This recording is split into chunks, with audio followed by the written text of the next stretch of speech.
My grandmother and grandfather on my father's side were named Aurelia and Manuel. They emigrated to Chicago from Mexico in 1956, along with most of my dad's side of the family. I was born in 1966 and spent my first 7 years of life on the south side of Chicago, where our families occupied an apartment building consisting of 3 spacious flats, plus a tiny over-the-garage apartment in the back. That's the one we lived in, of course. Then in 1973, my family moved to Milwaukee, Wisconsin, and we saw less of my grandparents. And that's when it started. Whenever we would go to visit them, after a delicious meal at Abuelita's table and a day spent playing with our cousins, the 5 of us kids would line up to receive our grandparents' blessing before driving home. One by one, we stood in front of our seated grandmother, who touched her thumb to our forehead, mumbled something in Spanish we couldn't make out, then made the sign of the cross on us, forehead, belly, shoulder to shoulder, ending with us kissing her thumb as it landed on our lips. Then we lined up for the same with Grandpa. This had never happened when we lived above the garage behind them, so we knew it was special, and we were accordingly solemn. Now, I realized they were commending us to God's care, because they could no longer be near us every day. I assume this is an ethnic thing because I've seen it with other Latinos who ask their parents upon leaving, encomiéndame a Dios, commend me to God. That is exactly what Jesus does for his disciples in today's gospel reading. It takes place during their Last Supper together. He knew they would be separated in just a few short hours, so he commended them to God's care. In John's Gospel, that evening of the Last Supper is 5 chapters long. In chapter 13, Jesus washes the feet of his disciples. Chapters 14 through 16 are called the farewell discourses. In them, Jesus gives his followers their final instructions, their last lessons. Finally, in chapter 17, from which we heard today, he concludes his discourse, looks up to heaven, and addresses God directly. He prays that God protect his own in the world, these beloved disciples who have spent the last 3 years in Jesus' company, witnessing his teachings and healings. And he asks God to bless and keep us, you and me, when he prays for those who will come to believe through the disciples' words. I ask not only on behalf of these, but also on behalf of those who will believe in me through their word, that they may all be one. It's kind of a remarkable thing to read the words of Jesus as he prays in the year 30 for you and me in 2022. If this were a movie, it would be the moment he turns to the camera to address us directly. Biblical scholars call chapter 17 of John's Gospel the high priestly prayer. Just as the high priest of the temple in Jerusalem would intercede with God on behalf of the people and offer a sacrifice at the altar, so Jesus offers a final intercessory prayer for his disciples' protection, even as he knows he's about to be arrested and become that sacrifice. And just like my grandparents, who punctuated their prayers with the sign of the cross, so Jesus seals the blessing upon his followers with his cross. I was thinking how the threads of 21 intergenerational blessings were severed in Uvalde, Texas this Tuesday. 4th grade children who will never live to bless their own grandchildren. Some of them may have had the sign of the cross made over them that very morning by a mother absent-mindedly commending them to God like any other day. Meager blessings, it seems, in the face of an AR-15 style rifle easily purchased at your local sporting goods store. In my last sermon 2 weekends ago, just after the Buffalo Massacre, I said I had given up on our nation's leaders having any sense of shame after Sandy Hook did nothing to bring about more sensible gun laws in this nation. Nothing will happen this time either. I really wish I were the kind of priest that could stand up here with a straight face and say, we must keep praying to God and advocating for more sensible gun laws. True enough, but I'm not sure it will change anything. To me, the only gun law that makes any sense is an outright ban. And that's not going to happen. Not in a country with more guns than people, who cherish the freedom to own an assault weapon, some of them more than they cherish the children of strangers. As your priest, I should be giving you hope, because I know many of you come here for comfort and reassurance. But honestly, we've been killing since Cain slew Abel, and we're not going to stop. These murders are an intergenerational damning, an anti-blessing of sin passed on through the centuries.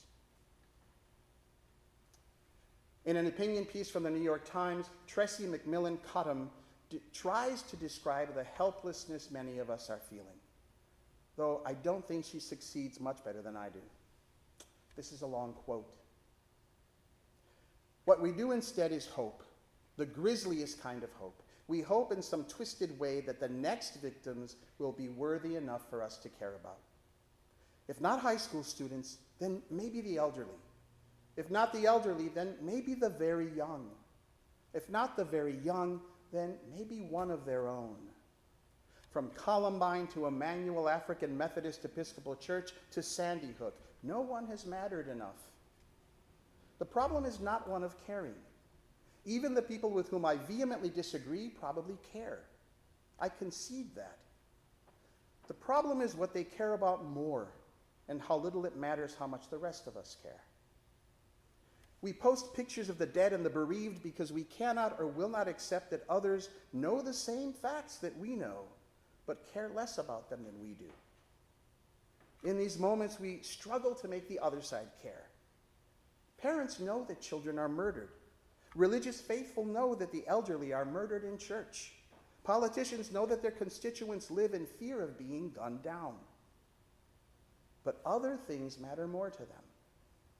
Winning an argument, owning a gun, making money, never having to think of distasteful things. Theirs is a challenge for a priest, not politics. Meaning, these are matters of sin, and it's a spiritual disease. In our first reading, the owners of a slave girl with powers of divination have Paul and Silas thrown into jail for casting out the spirit that was giving the girl her powers. Her fortune-telling was what they made their money off of, so they were furious at losing this source of income.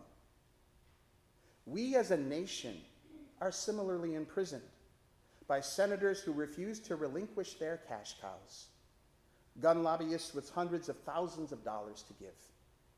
Half of our nation's leaders care more about holding on to power than they do about dead children. Or I should say, most of our nation's leaders care more about holding on to power. It's just that for some, that power is not as dependent on the death of innocent children. But I need to give you something positive. Yes, I believe we are all trapped in this world of wickedness. But how we choose to live in it matters very much. If we give up and hide, or if we stop caring for children who are killed, we are lost.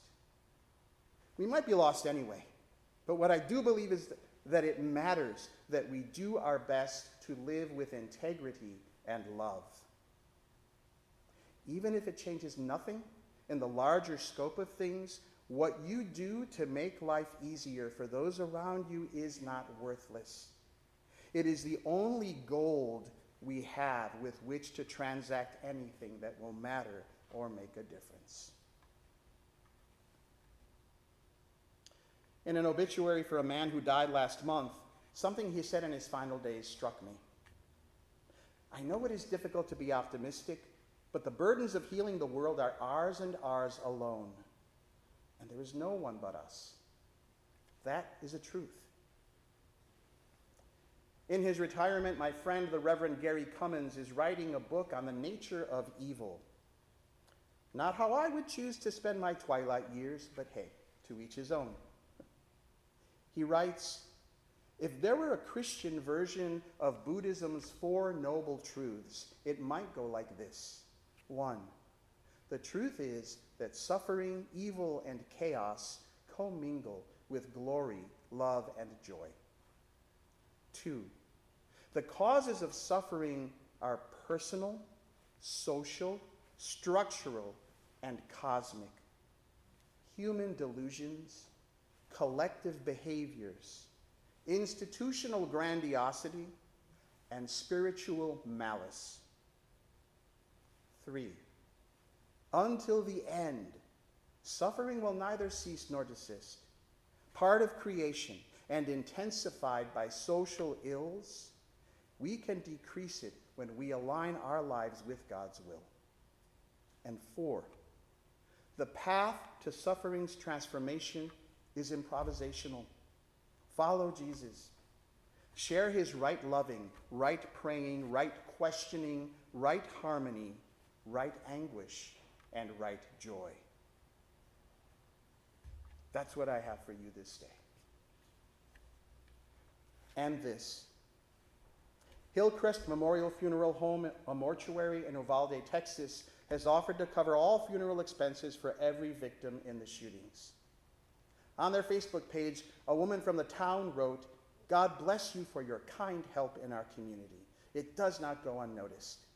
God bless you, and may he continue to bless your business. On top of that, an anonymous donor has given $175,000 to pay for their funeral expenses. Stories of blessing like these can save us from despair, for they remind us that not all are gripped by lust for money and power. Today is the Sunday after Ascension Day. It is the Sunday before Pentecost. So we are living in a time when it might seem like Jesus has left us and is now remote and inaccessible, but he promised not to leave us comfortless. The Holy Spirit will come, inspiring you to acts of kindness and compassion like the owners of this funeral home, and your actions will bring hope to others. She doesn't show up as a dove. She arrives looking like you. When my mother was still alive and I visited my family once a year in Wisconsin, she would bless me through the car window at the airport as they dropped me off before my return to California, mumbling the Spanish prayer and moving her hand over me in the sign of the cross, ending with a kiss of her thumb. When I offer a final blessing at the end of this service, before we part ways once more, my blessing will carry with it the accumulated blessings of my ancestors, my grandparents Aurelia and Manuel, and my mother Maria. With theirs comes my own blessing that arises out of my love and concern for you. And then add to that the blessing of Jesus and his disciples and all those who have ever blessed you in your life. All we can do is to continue that chain of blessing in the world and hope that it will one day counteract and overcome that sinful chain of death. Because we all carry both in our soul, like double helix strands of spiritual DNA, the capacity to bless and the capacity to destroy. If thoughts and prayers and moments of silence still work for you, go for it. But also, get out there and be a blessing to all whom you encounter. Commend them to God by your words and your deeds. Bless them, and you will be blessed.